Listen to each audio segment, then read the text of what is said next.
प्रिय मित्रों, एक छोटे से राज्य में एक बहुत ही लालची राजा राज्य करता था।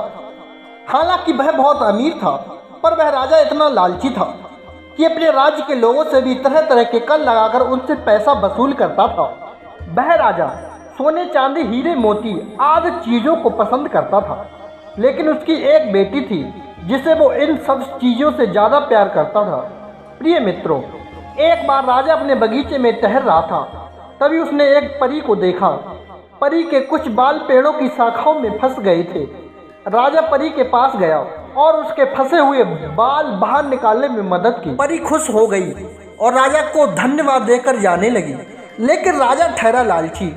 उसने परी से कहा, मैंने तुम्हारी मदद की है, तुम्हें इसके बदले मेरी एक इच्छा पूरी करनी होगी। परी ने राजा की एक इच्छा पूरी करने के लिए कहा।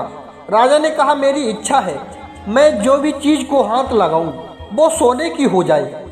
परी इसकी आभारी थी, सो उसने राजा की इच्छा पूरी कर दी और वहां से चली गई। राजा ने एक पत्थर को हाथ लगाया, अचानक पत्थर सोने का हो गया। लालची राजा बहुत खुश हुआ। अपनी पत्नी और अपनी लाडली बेटी को अपनी इस शक्ति के बारे में बताने के लिए अपने महल की ओर चल दिया। रास्ते में उसने कई पत्थर और कंकड़ को छूते हुए और उन्हें सोने में बदलते हुए देखा। जब राजा अपने महल पहुंचा तो उसकी बेटी उसे बधाई देने के लिए दौड़ी।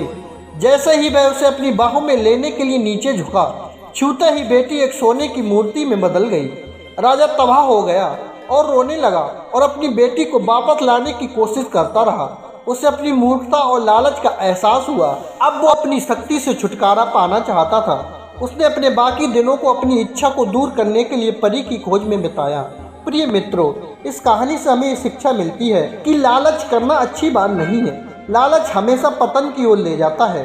प्रिय मित्रों, कहानी कैसी लगी? यदि आप हमारे YouTube चैनल पर नए मेहमान बंधु बनकर के आए हैं तो प्लीज़ हमारे YouTube चैनल संसार दर्पण ज्ञान को सब्सक्राइब जरूर करें और बेल आइकन वाली घंटी को ऑन जरूर करें। सभी मित्रों को जय श्री कृष्णा, जय श्री राधे।